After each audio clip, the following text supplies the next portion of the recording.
So welcome to the autumn 2024 series entitled Genes and Metabolism, Bioelectricity and the Quantum Spark of Life. We welcome today Michal Cifra, who will be speaking on the life electric, the evidence. And we're going to ask Jimmy to introduce Michal. So with no further ado, I think I'm going to hand over to Jimmy Bell. Now, Jimmy is head of research at the Centre for Optimal Health at University of Westminster, London. He's been an advisor to the Guy Foundation from its very inception, and a very long-standing and much admired colleague of ours over the last nearly two decades, I guess. So over to you, Jimmy. Thank you, Geoffrey, and the Guy Foundation. It's great to be back. So I thought before I go into that, I'll just say a few words about the general subject and the whole series for this autumn, or rather the fall series. When I was given the title Bioelectricity, I thought it was my chance to come up with some funny titles, but instead I asked ChatGPT to come out with some of them, like Shocking Truth, Current Events, The Spark of Life, and so forth. So I decided just to stick to bioelectricity, which I think is just much more important because it has two key words, I think, which are quite important to the work of the Guy Foundation. One is the bio part, which is life, and of course, electricity and the quantum aspect of life itself. And that is takes us to an important point, is how to actually define life. And the definition of life has long been a challenge, partly because it is a process rather than a substance. And I know that some of the people in the audience today are working on trying to come up with newer, better definitions of life. And if you look up at some of the definitions of life, there's some really woolly explaining definitions going from distinguishing life from matter and non-matter and so forth. I think the physicists come a bit closer to giving a distinction of what life is, as being a thermodynamic system that with an organized molecular structure that can reproduce itself and evolve as a survival dictates. I think from this, NASA came out with the closest and shortest definition, which of course does not fit into anybody's liking of what life is, and is defined as a self-sustaining chemical system capable of Darwinian evolution. Given all of this, I'm going to stick to something that came out in a conversation a long time ago, and it's more poetic than actually scientific, but I think it conceptualized much of what life on Earth is. And this comes from Geoffrey, that life is a system that converts light into thoughts. I think that's a really cool definition. I don't know whether the physicists like it, but I really like this definition. I really hope by the end of today, and hopefully by the end of this series, we're all going to agree that at least ultimately life is an electrochemical enterprise. And when it comes to electricity, of course, a very a strict definition of what electricity is, a form of energy resulting from the presence and movement of charges. And Michal will actually no doubt touch on many of the aspects that one of the key part of biology is a most particle and biomolecules actually do carry charge, so they do have an electric field. But when we talk about bioelectricity, we are actually talking, and this is actually quite an important point, as non-neuronal bioelectricity. So this has electricity that occur in most cells, if not in all living systems, of which the membrane, and given the separation of charges, is central to it. And where there is a separation of charges in a membrane, of course, we begin to speak about membrane potential and resting potential. And the separation of charges in the membrane is so important that it's been calculated that between 20 and 50% of ATPs in cells is utilized in moving ions across membrane. So that tells you how important this charge separation is, and the electricity that arises from this movement has become. But associated with this charge and this membrane potential, of course, is the electromagnetic field, as I said. And this actually brings us to something that will not necessarily come out of this presentation, but later on in the series, as to understanding what this electromagnetic field is and what does it do beyond its electrochemical characteristic, and maybe can be proposed as potentially working as the primordial self of most cells. And that in itself creates a new level of complexity, as if you have two electromagnetic fields together, how do they actually communicate, and do they actually create what we'll call a bioelectrical network?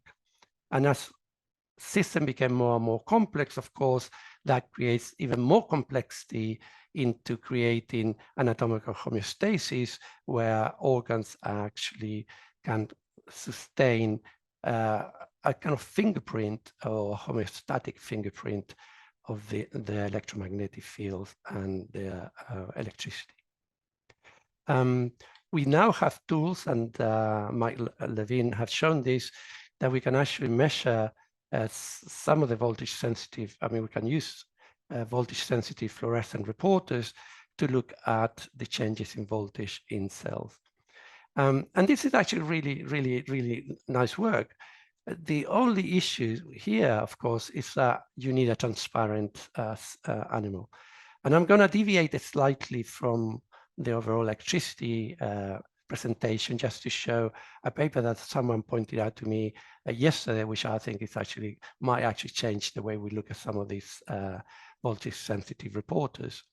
So we know in humans and in animals, we have techniques where we have become very good at morphometric measurements. So we can actually take organs and measure their structure and the shape and form, and get derived information out of this. This is a morphometric, but it doesn't give you any functional information out of this. Wouldn't it be nice if we could combine the power of MRI, both in animal or in humans, with the voltage-derived sensitive dyes, to get some better understanding of morphometric in, say, aging or disease, or even in what Michael called morphoceuticals. A paper was published, and the problem here, sorry, before I got into a paper, is the transmission of light through skin. Of course, it gets scattered through the skin, either the light going in or actually coming out. And ideally, what you want is to make the skin transparent. And a paper that came out this week in Science by O et al. Have actually achieved this in the most incredible manner, using a very simple compound that most of us eat in our food. Is a common food color approved by the FDA, called yellow 5. By feeding the animals, they could actually make their skin transparent. And here's a proof of principle. So here on the left, we have the word Stanford covered by some chicken breast skin, and then the same chicken skin breast after having soaked in this tartrazine compound, and you can see it become completely transparent.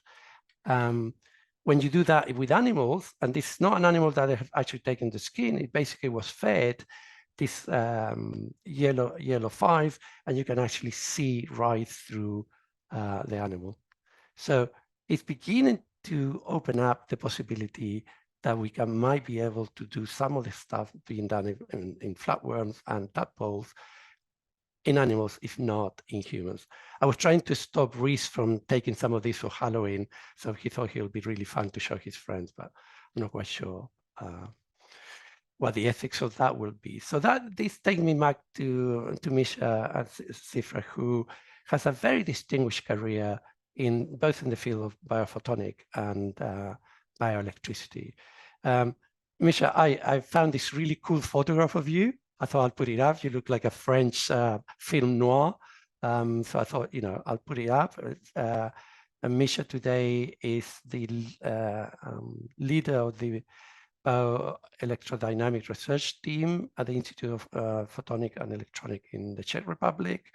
Michal has his PhD in 2009 in radio electronics.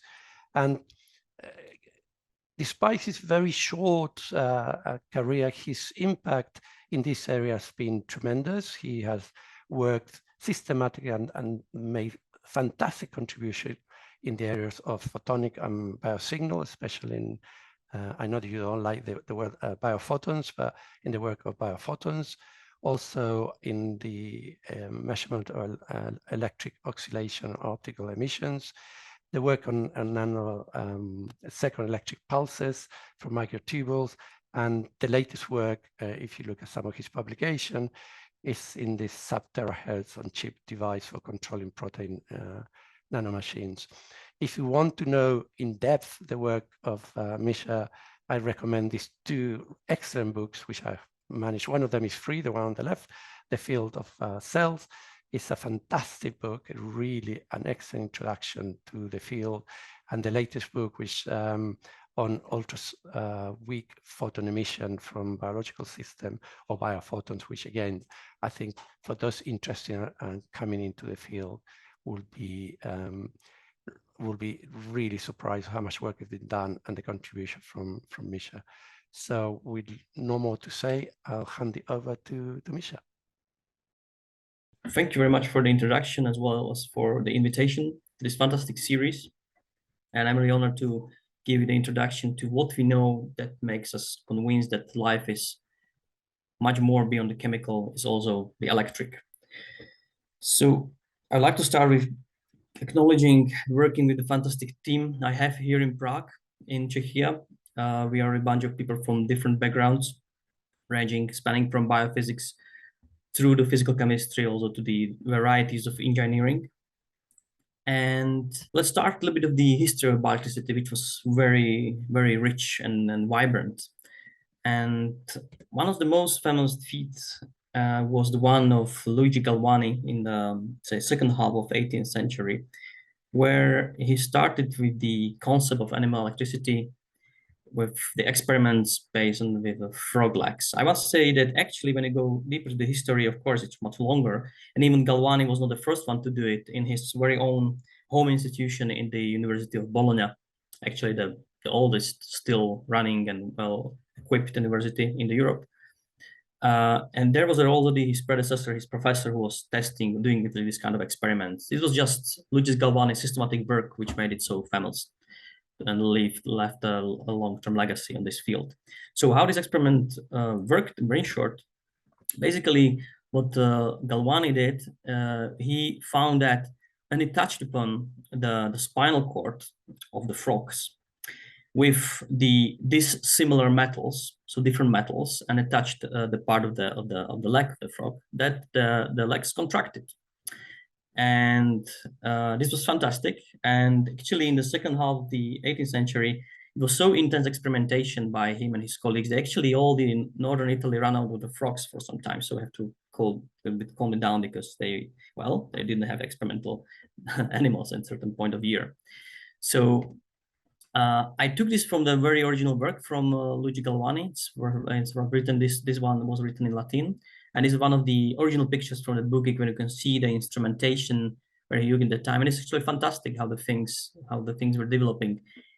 At that point of time, people still really didn't have a coherent theory of electromagnetism. So it was really, really experimental. And interestingly, Galvani himself, he was a medical doctor, obstetrician, but in parallel, he was also the chair of the physics department there at the University of Bologna. So at that time, people could really still more or less comprehend most of the natural science knowledge available at that time. So, you know, when I was in summer vacation, I couldn't miss the opportunity to visit Bologna. So you see myself pointing to the statue of the Galvani in one of the squares of the Bologna. And I can tell you that at that time, my kids were not so stoked. So they were quite tired in the hot Italian afternoon. But you can still see in the statue that was depicting the core of the experiment which Galvani performed. Experiment actually was tens of the years studying this phenomena. And well, after the kids, we went to the museum, they could talk a little bit more about, because they actually could see the things which are depicted on a painting in the same museum at the university. We could see some of the devices from that age. So it was fascinating to see that these things, how they were performing and developing the I would say the foundations of the modern bioelectricity. So the contemporary of Galvani was Volta, who was a physicist, also from northern Italy. But he believed that the electricity was not contrary to Galvani. Volta believed that the electricity was created by the metals, not the animal tissue. And actually, they were both right in the end. The difference of the potential which stimulated the frog like contraction was due to the physical contact of two dissimilar metals, but it would not work if actually the animals themselves were not using their internal electricity to power up and basically signal the electrical signalization to contract the muscles. So this the debate of these two gentlemen actually shaped, well, it was a kind of conflict, although very gentlemanish conflict. They were always very polite in their letters to each other, but they really shaped the understanding of the bioelectricity. After Galvani's death, he was followed with his experiment with Alessandro Aldini, who is actually his nephew, and also following up the chair of the Department of Physics of the University of Bologna. And he really explored bioelectricity at the time beyond frogs. There are depictions how he experimented with large animals, for example, oxes, where he could demonstrate these things work on different types of animals. But one of the most stunning feats was actually when he was visiting London, and there was a famous, notorious murderer, George Foster, just hanged a few hours ago, and then he was allowed then with other scientists to actually do experiments on the cadaver, very fresh cadaver, basically corpse of a human body.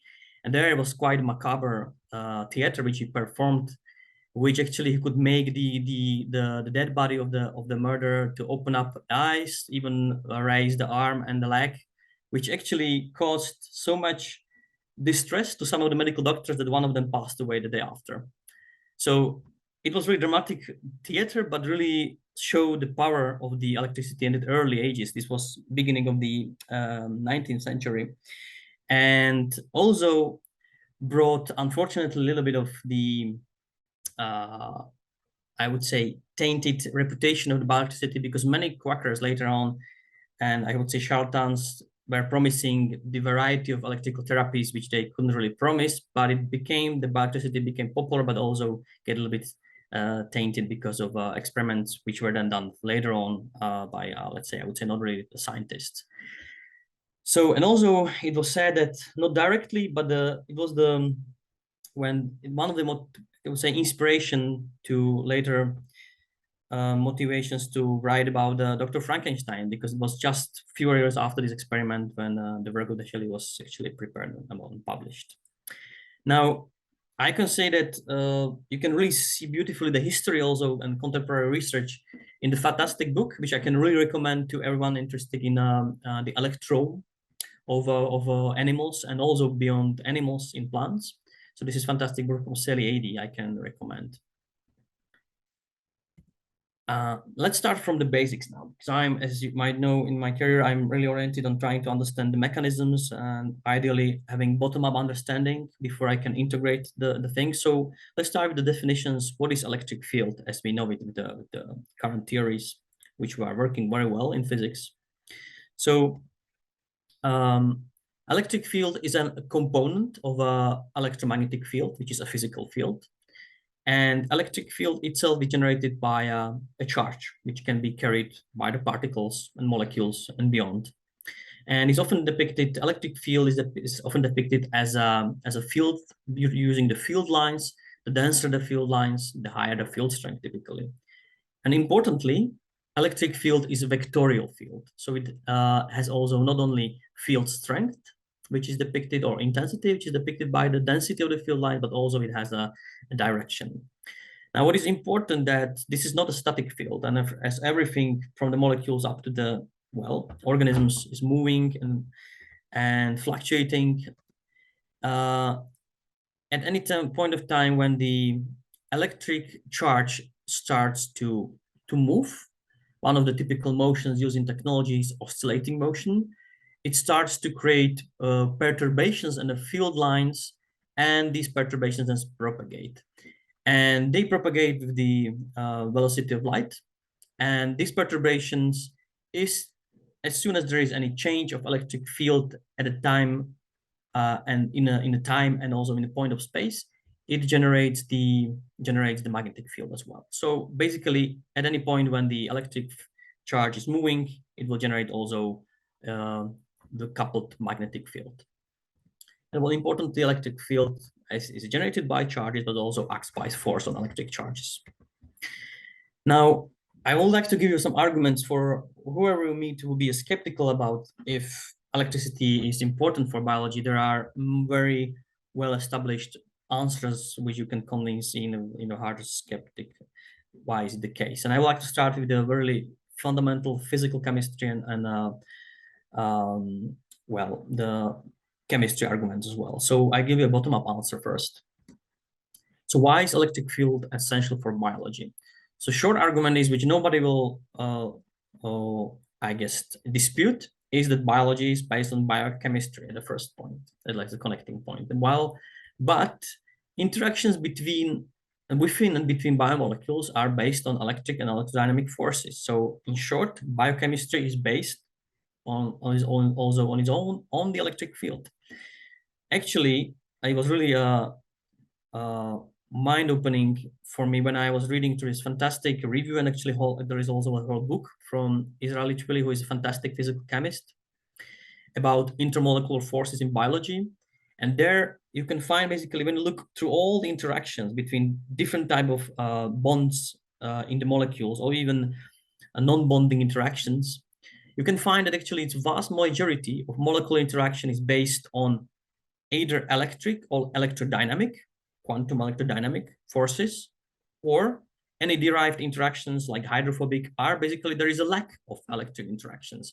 So when you go through all the bonding types in material and matter, it's being it ionic, covalent, or metallic bonds, or non-bonding interactions, intermolecular interactions, you will all, when you go to the details, you will always find there are charges, dipoles, or polarizable electron clouds interacting. So it's all actually, even in the molecular scale, about electrical forces or electrodynamic forces, which have both classical and quantum counterpart. So now this was the evidence, actually, all the molecules do interact through the electrical electrodynamic interactions, or a lack of them. So what do we know on the biomolecular scale? What are the electrodynamic or electrostatic properties? So what is the endogenous biomolecular electric field? In general, biomolecules often contain atomic groups which carry electric charge. And one of the most beautiful examples is the machines which make life possible, and those are proteins. They are indeed electric multiples. So I'm giving an example, for example, on this polymerase mediated DNA synaptic complex, where you can see distribution of the charges. So the blue stands for the positive charge, the red for the negative charge. This is giving basically a scale, dimensional scale. We're already speaking of the rather large proteins. And when you go through all the proteins and actually depict the charge distributions, always found fantastic complex, spatial complex distribution of charges. Now, this is, just usually how you, when you look on this, yeah, there are charges, and what's that? But whenever, as I mentioned, is there a charge, there is electric field around the charge. Now, take here as an example of this beautiful large RNA binding protein, which is not depicting only the charges, but actually the field lines. So you can imagine wherever you see a depiction of the charge, you have to take into account there will be always electric field lines around basically around these proteins. And these field lines are the one which enable interaction with the surrounding solvent molecules, and also, of course, surrounding partner molecules, be the substrates or the partner proteins or nucleic acids, or even the lipid membranes.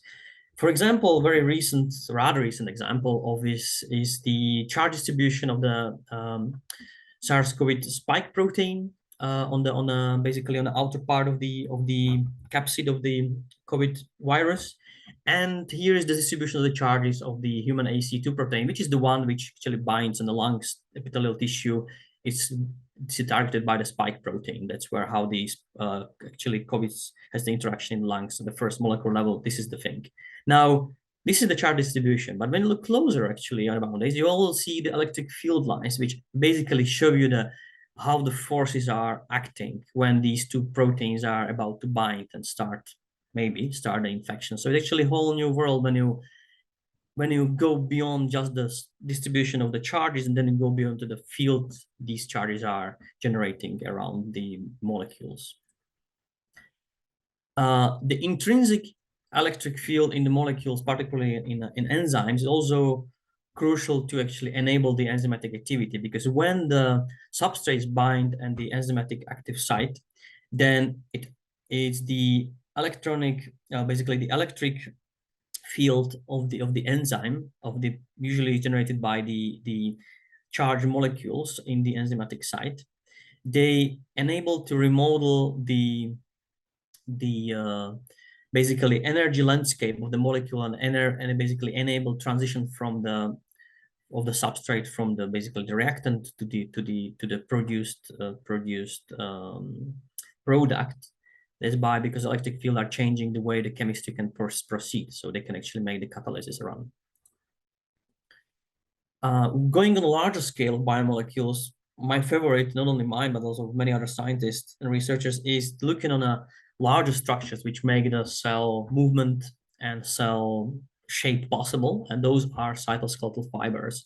For example, look here on the electric potential along the microtubule. You see there is a really regular pattern there, of course, because it's a regularity of the placement of the individual tubulin heterodimers in the microtubule. So this is roughly 25 nanometers, and microtubules can be micrometers, tens of micrometers long, depending on the cell they grow in.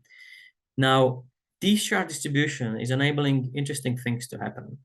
For example, as you can see here, microtubules are negatively charged, as many other biopolymers are. This causes actually a condensation or attraction of the positive ions, cations, including protons. So basically, all around the microtubules, there is a lower pH because there is higher concentration of the protons. And this is not static picture, because if you really see the dynamicity, it's very, very vibrant. So what was shown that if you measure conductivity along the microtubules, because microtubules are charged and locally they increase the concentration of the cations, there is basically a conductive ionic conductive pathways along microtubules, which enable propagation of ionic waves. So far, I would say this is not known to what extent this is important for the intercellular signaling, but definitely these kind of pathways are physical enablers of electrical signaling in the cell. So basically along the fibers, ionic signals can propagate. There are also speculations, or I would say interesting hypotheses of electron hopping and even energy hopping or delocalization, which is fantastically shown in the works by the lab of Philip Curien.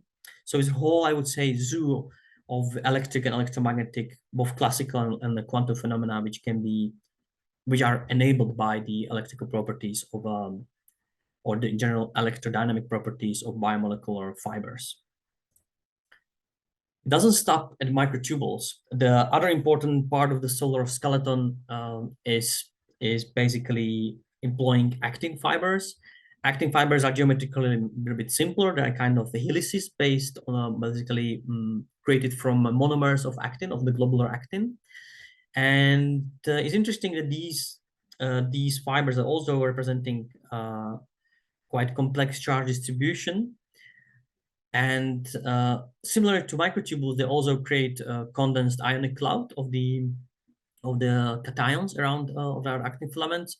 And some theories also suggest that could be solitary propagation, basically solitary wave of the ionic cloud, similar to microtubules, propagating also along actin fibers. Now, going beyond cytoskeletal fibers, I should write beyond here to nucleotides and polynucleotides. You can see here the charge distribution of individual nucleotides, but also what adds a lot of charge are actually the phosphate parts of the DNA or RNA. So this is just the building blocks of the nucleotides, such as the DNA here wrapped around the histones. But what is important here, these charges enable interaction not only between the proteins, obviously, they also enable interaction between the proteins and nucleic acids. So, for example, it's beautifully shown as the DNA and RNA are heavily negatively charged, interacting proteins such as the histone has to have a positively charged patches to interact with the DNA. There is a lot of evidence of, I would say, much more than for the cytoskeletal protein fibers. There's much more evidence about the electric properties of the DNA, both from the perspective of its charge and also possibility to conduct electronic charge across the stacked pi stacking of the bases, pi orbital stacking of the bases. So, for example, regarding the charge density, there is nice works from different scanning microscopies which show beautifully how different types of DNA have different charge profiles. And here you can see there is also modeling of the charge transfer. You can see the charge distribution on the DNA and RNA here. So definitely here it shows that basically nucleic acids and their polymers are important from their charge and electric perspective. Now I cannot leave out the ion channels, although this is not my core research interest and expertise, but obviously the ion channels are enablers of the potentials and voltage differences across the membranes. They can actively transport the ions. Of course, channels are not only ionic channels, there are channels for transporting all different stuff to and from the cell and the cell membranes. But here I would like to just highlight again interesting charge pattern, electric field pattern, which is enabling different functionalities. For example, here the cross-section of these mechanosensitive channel, you can see here the cross-section of the plane A. You can see the electrostatic potential and distribution of the chloride and potassium ions. Here the cross-section of plane B, you can see it is quite complementary, because you can see here where there is higher concentration of the ions and how different types and how this actually translates to different electrostatic potentials. And of course, you can plot these things for all different types of channels, and you can really see how the field is extending in the channels and enabling actually the channeling function of it all, because this is really governed by the particular residues, which are kind of creating selective filters for different types of cargo to be transported. Now, this actually, I can recommend really these review in chemical reviews from some years ago, which gives a beautiful, I would say, overarching picture of the intrinsic electrostatics of biomolecules and role of in the cells of these electrostatics and dynamics. So starting from the nucleus, where the DNA is transcripted to RNA to produce later on in translation the proteins, it's first the proteins which read the DNA are also have to be particularly developed to be a good electrostatic partners for the DNA. So it's first DNA protein interaction, which is also electrostatic.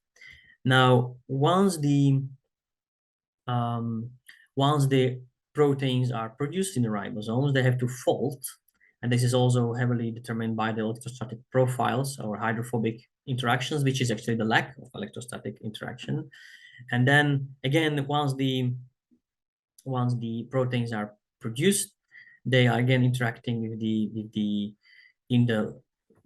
interacting with DNA, RNA, even in the signaling in the cell. Now, going further, it's also protein-protein interaction, which is mediated strongly by the electrostatic, because it's rather from the classical well-accepted forces. It's one of the largest longest ranging forces in the cell. And now going to the cells, which I mentioned, the electrostatics also enabling the channeling function and also interaction with the cell membrane. Going beyond the cell boundaries, when the proteins are transported and they are, for different reasons, if they are damaged, the electrostatics interaction or lack of them is also the foundational force for forming the fibrils. So also pathology is often driven by the misguided electrostatics or lack of electrostatic forces. So it's really a beautiful overarching electrical picture of the interaction between the molecules in the cells. So going beyond that, there is also not only electric field, which is due to the just presence of biomolecules, but also the one is generated by life, as we know it on the cellular scale.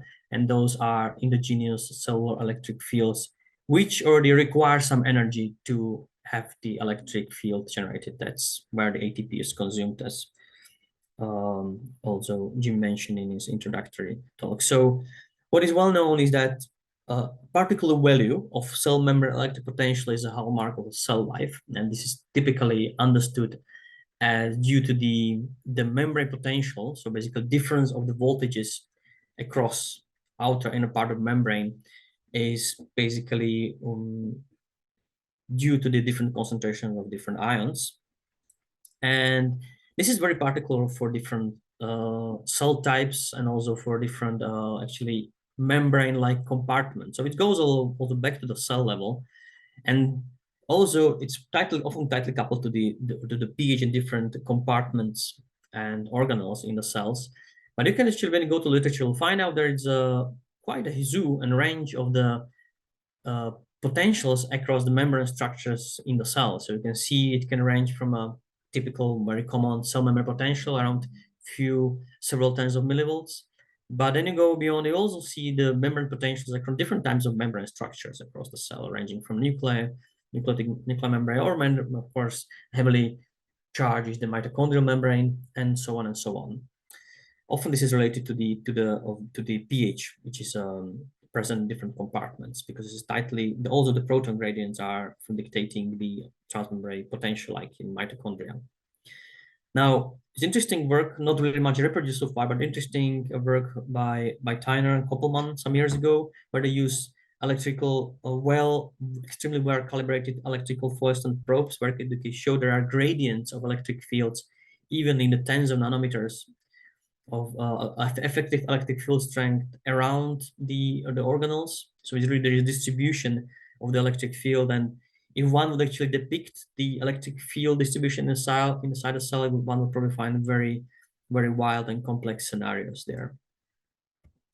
So, as I mentioned, it's not only the variety and I would say colorful richness of the electric field potentials in the cell, but also it's for different cell types. As is well known that often the tumor cells and the stem cells tend to be on the lower edge, having the membrane potential closer to zero.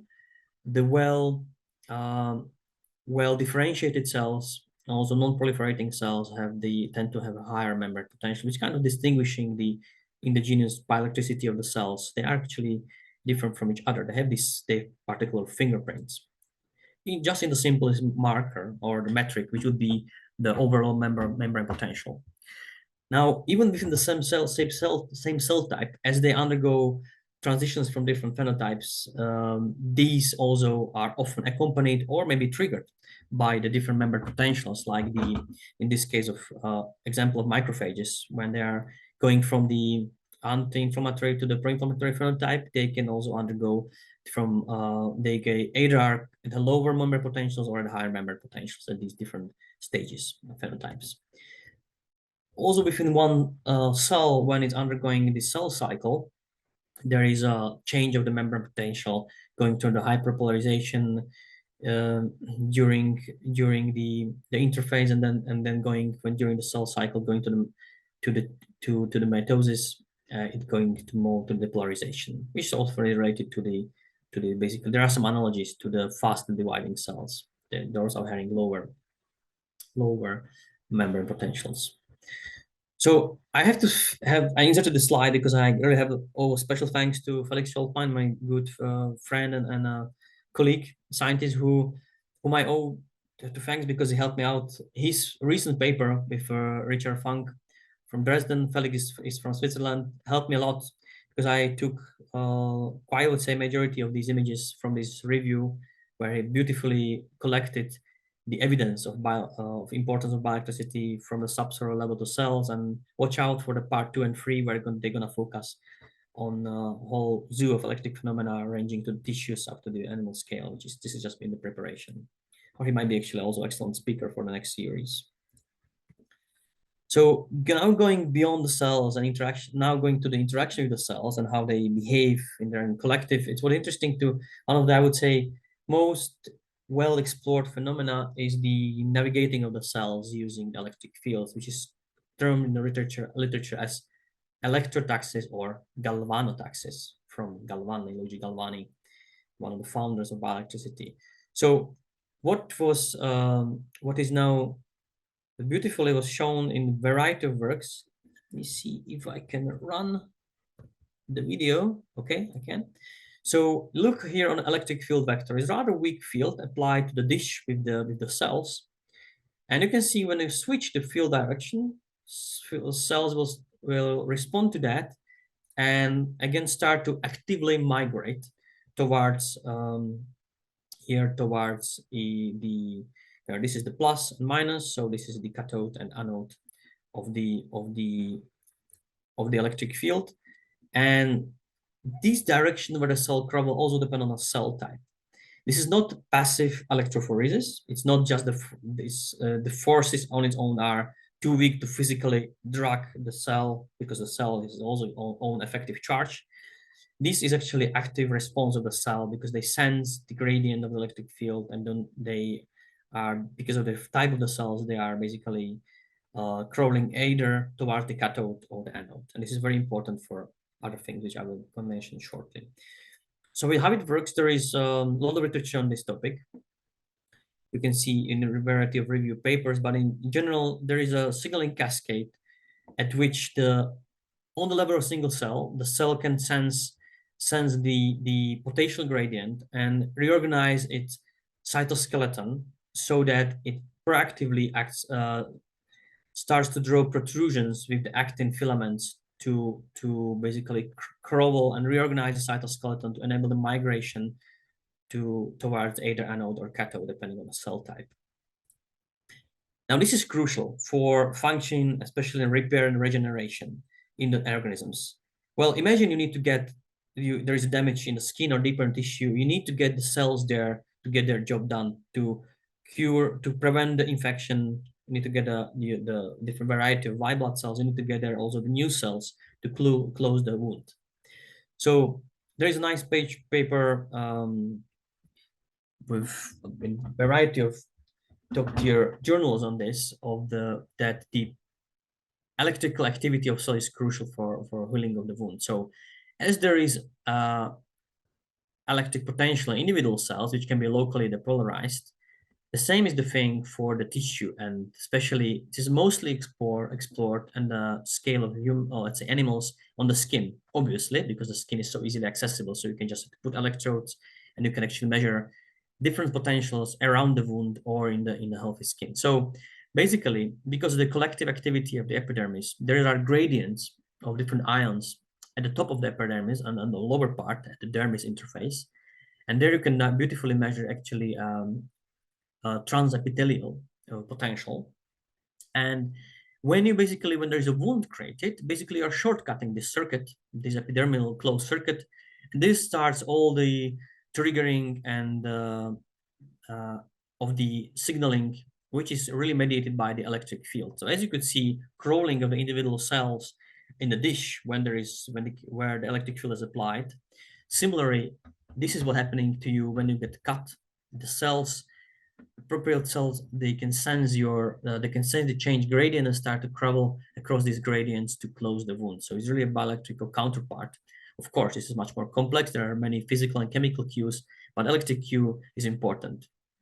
Important to that extent that actually there are now a lot of bioelectrical interfaces and materials being developed to try to accelerate the wound healing. So there are now many bioelectrical dressings of the wounds prepared, which can help to cure the wounds, or help to close the wounds which otherwise would not be treatable by chemical treatment. So that's actually something fantastic, how electricity can be used to help the wound healing.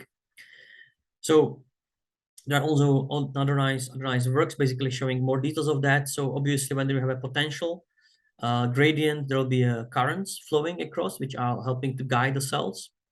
You can see that these currents can be measured by appropriate apparatus with the sufficiently high sensitivity. Well, this is not that much actually, it's just a few microamps, which is still not the low currents, actually quite strong currents compared to many electronic devices.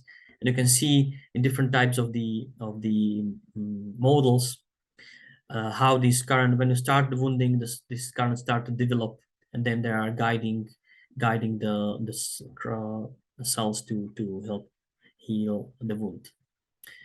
So there, when the tricks were come, in order to help to close the wound and help the basically treatment of wounds, the electric field has to be applied appropriately with the field direction. So now one has to have sufficient understanding from the basic research to actually help to develop medical applications for this. Because if you're able to apply electric field in appropriate directions, then actually you can slow down the wound healing. So this all has to be taken into consideration when designing the technologies which can help endogenous bioelectricity to work properly. Now, as I mentioned, this is just really a prelude to whole zoo of electric phenomena which are present in a human body. So this is, I would say, the skin and wound healing is mostly explored because it's so easily accessible. But there are many pioneering works by the people since, I would say, middle of the last century, where they were showing there are actually each organ has specific electric pattern in time and space. There are many works showing that during the monthly cycles in women, there is locally, you can measure the potentials which are correlating with the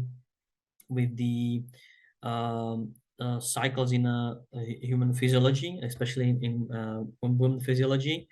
And this often is related to different phenomena taking place in different types of organs. So in general, what I want to say, there is now accumulating evidence that each organ has certain electric pattern, and this also is important for developing, also during the development of individuals from the early embryogenesis. And basically, it seems to be that there is electric field really as a blueprint, as a map where to actually position individual parts of the body. This was beautifully demonstrated by a series of works from the lab of Mike Levin and many of his really clever postdocs and students. One of the notorious example is that you can actually see the electric field pattern before it starts to materialize when it's being, for example, in this example of the worm, which was either normal worm, you can see the electric pattern where the head would appear, or you can see before even the head is appearing where the head will be appearing. So they hacked the electrical signaling by hacking the ion channels and tagged it with the electric potential with the fluorophore. So you can see that the two heads appearing in this abnormal worm are kind of signaled way before the tissue actually takes its final morphogenesis. They are signaled by electric signals way before the particle organs appear. So, and there are really patterns for this. So they could show that they have a wild type normal worm with normal happy worm with one head and one tail, but you could hack it to have it headless worm, but if you really make it hyperpolarized on both sides of the worm, or you can make it two-headed worm if you make it both at ends of the worm having the more depolarized potential in this end of the worm. So really, this is just very, I would say, fundamental and still basic, the rather mesoscopic demonstration how just changing electric potential will really determine the fate of the morphogenesis, which is, as you can imagine, have tremendous consequences for regeneration cancer. But I believe we're going to learn more about it from Mike Levin in upcoming talks. So now I would like to kind of wrap it up and go beyond I would say, becoming more accepted to something which is will be more, I would pioneering. But before that, I would like to wrap it up what is known at the level of the organisms, that obviously it's well accepted. We have the electrical activity of the heart, which is read by the electrocardiogram, which is important for pacing our heart, and it can be also hacked and triggered by a variety of techniques. For example, if there is a extra, you are having medically incurable, I mean, with the drugs, incurable fibrillations, it is possible to use pulsed field ablation, which is using a non-thermal effect of ablating the unwanted part of the heart, which generates extra beats which you don't want. Now it's really revolutionizing all the field of interventional cardiology, is using pulsed fields. Then, well, on the level of the endogenous signals, obviously, for the signaling in our brain and signal processing is the electrical activity of the brain. But as I also highlighted, I would like to mention, and I don't have much time to go through this, there is a whole interesting, the plethora of phenomena where we should put more focus, which goes beyond the standard electrophysiology, because there is electrical signals going across all different tissues, and it's well known it plays a crucial role also in pancreatic cells to have their proper function. They have to have appropriate electric potentials to generate the insulin. This is basically disrupted in different types of diabetes. So I think you really have to go beyond electric signaling.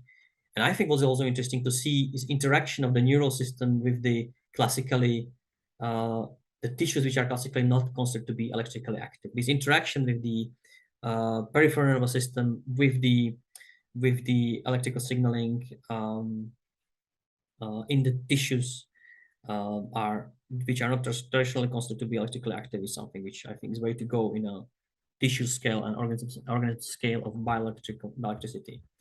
Now, most of the things I talked about at the cell, maybe also only some of the molecular and organismal scale, was electrical signals which are of rather low frequency. So now this is kind of physical or engineering perspective.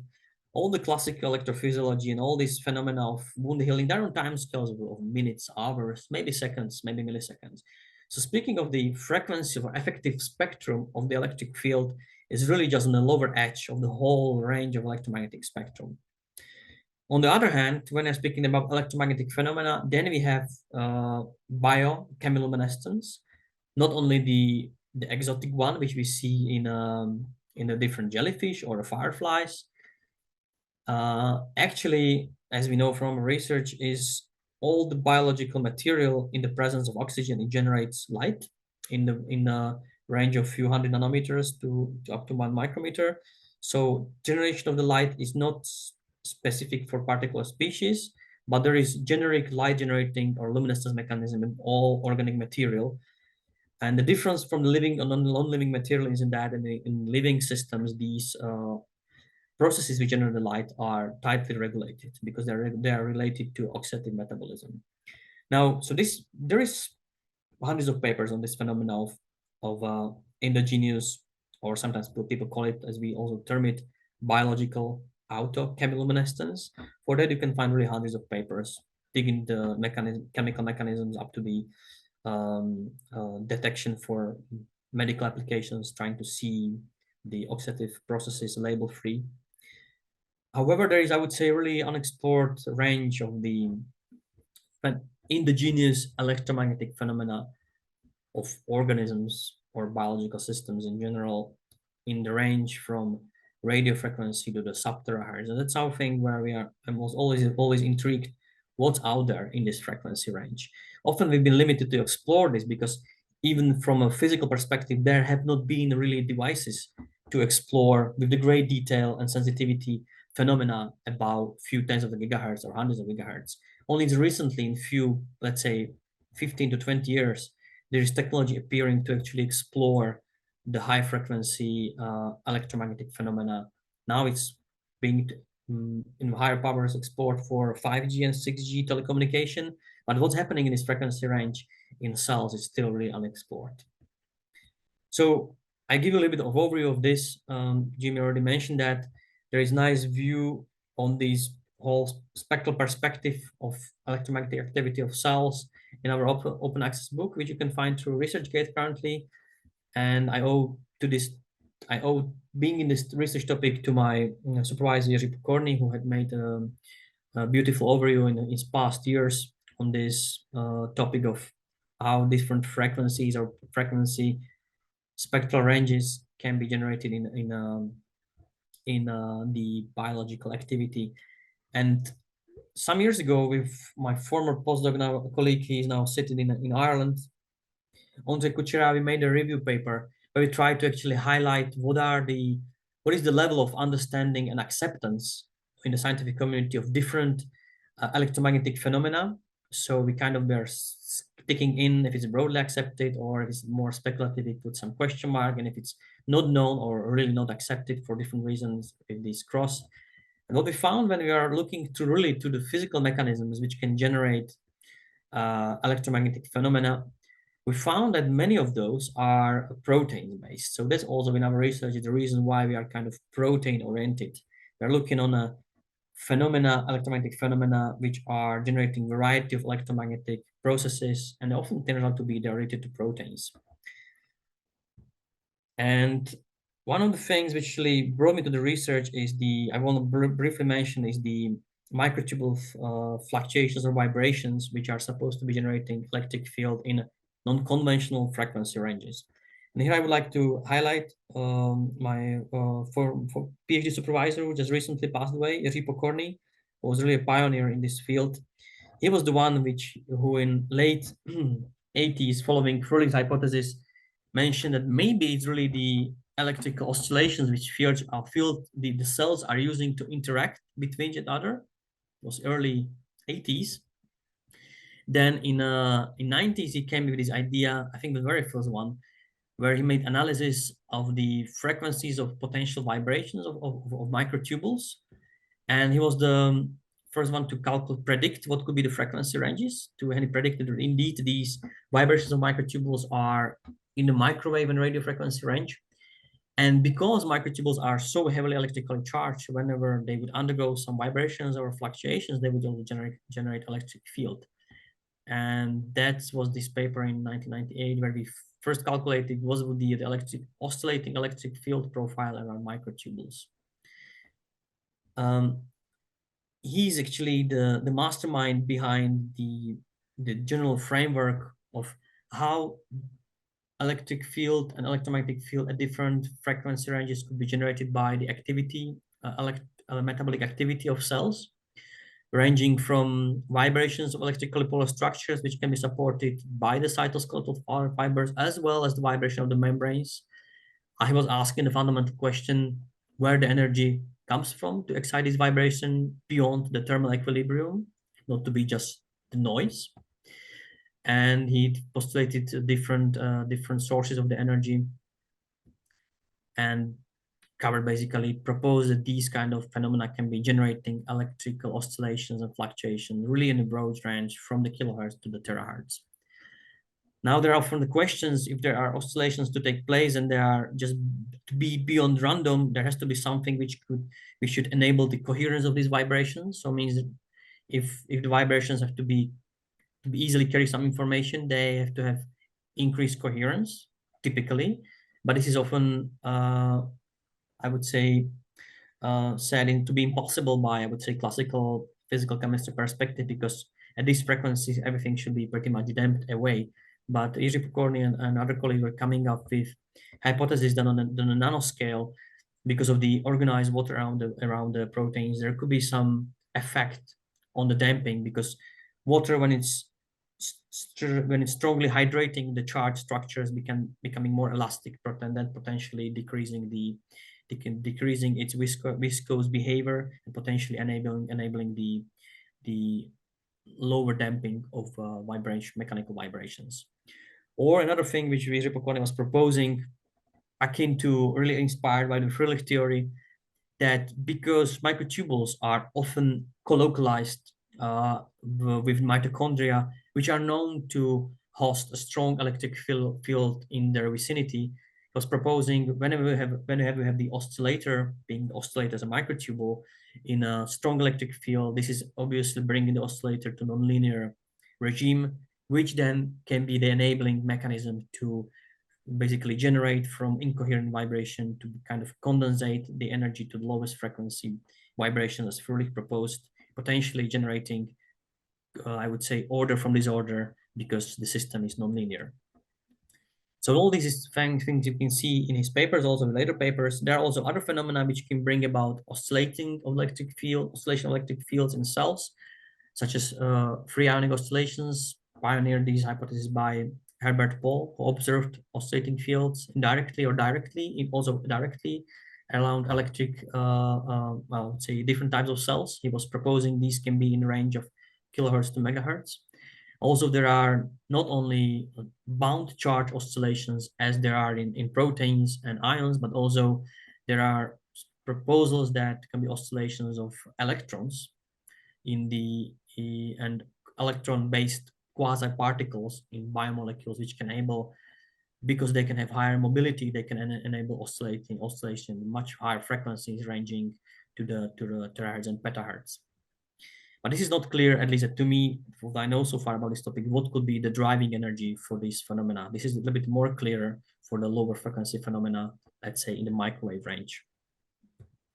Now, what is quite known is that, well, electron excited states, those which are present in luminescence, endogenous luminescence cells, they can be produced, the energy source is well known, they can be produced by chemi-excitations, where the energy comes from oxidation reactions. So this is kind of painting a really broad picture of electromagnetic phenomena which can be taking place on the cellular scale.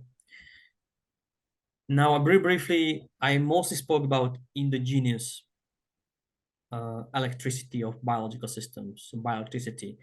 But many of these phenomena, starting from the very Luigi Galvani experiment, were discovered because people were using scientists, researchers were using external electricity to perturb the intrinsic electrical phenomena. So here I would like to mention that since the, I would say, very early age existence of the Earth, we are exposed not only to endogenous magnetic field, which is due to the core of the Earth, which is generating through the flows of the currents, the magnetic field, the static magnetic field, but also what is less known, all the life is also exposed to the endogenous electric field, which are present here in the atmosphere. Basically, it's because of the global atmospheric electric circuit. There is basically this circuit is being charged by mostly by the lightnings, which are only taking in every instantaneous place. In every second there are many tens of the lightnings which are charging this circuit. And although they cover only small surface of the air, they are charging the whole basically circuit of the whole Earth. And this causes basically the voltage difference from a ground to the ionosphere of roughly 200 kilovolts. And that causes continuous very weak flow of the current, because the atmosphere is kind of very weak conductor. It's kind of leaky capacitor, better said. And this weak current which is flowing is basically also cause of the electric field which is present all around the atmosphere. We go outside the building, you would actually, having sensitive detectors, you could measure that there is a voltage difference of 100 volts per meter everywhere outside, and this increases before the storm conditions, even after a few kilovolts per meter. This is something all the organisms being exposed, and we are being exposed all the time when being in outside conditions.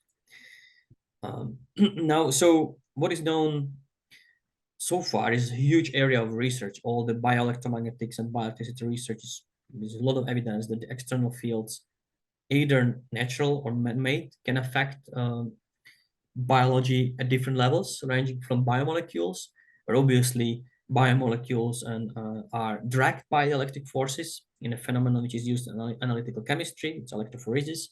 However, when the electric fields are strong enough, they can also rotate the molecules, like we've shown in a variety of works of ours. So here, as you can see, tubulin molecule in water and ions not shown, which basically aligns with dipole moment with the external electric field. But these fields have to be also strong enough to cause the formation of structural changes and functional changes. And the thresholds for fields to act, the field strength thresholds, are very different for different phenomena. And usually what's interesting, the larger the system, the biological system you are acting upon,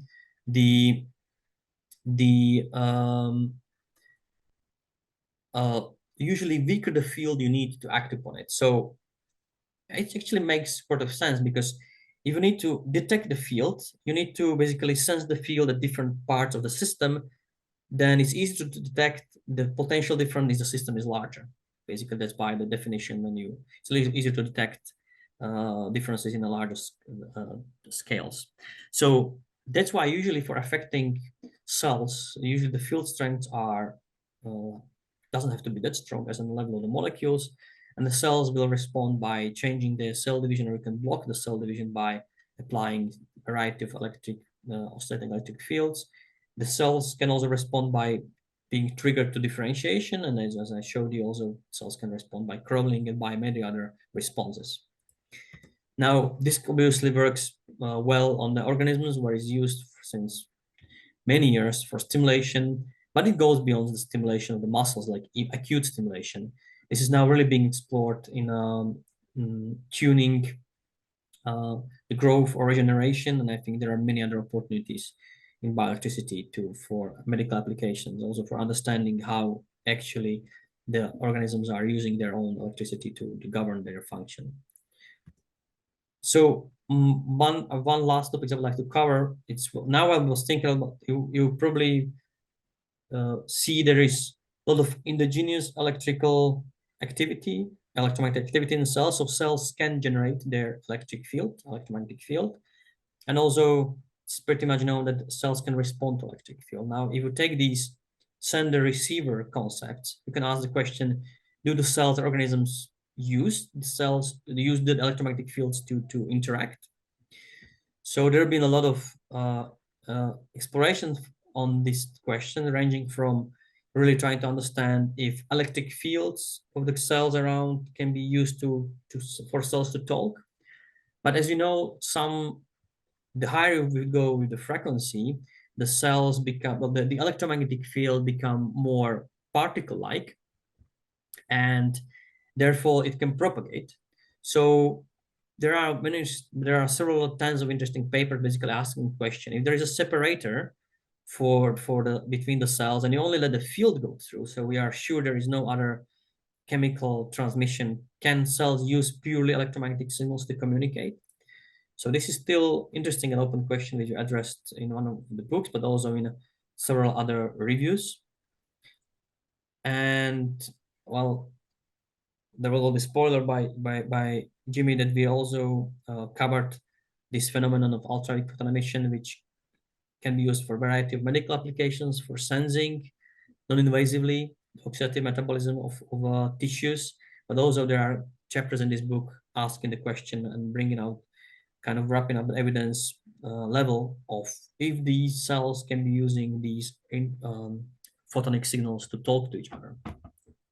So with this, I think I kind of run out of the time I had, and I would like to summarize by maybe have a foreign call that it's not only the bioelectric code or electron, which is like overarching the term for all the electric phenomena of the organisms, but maybe we should rather call it electromagnetome, because it's really also the electromagnetic interaction which is enabling the molecules to work on the quantum level. All the van der Waals forces are actually the electrodynamic forces, which do have the magnetic part as well. So I think it's more appropriate to, instead of speaking electron, we should call it rather electromagnetomes. This is my, I would say, final call. And with this, I would like to thank you for attention. I believe I already stirred some discussion in the chat. And would like to follow for more of these similar works from our team, you can see here. And with this, I would like to thank you and open to discussion. Thank you very much.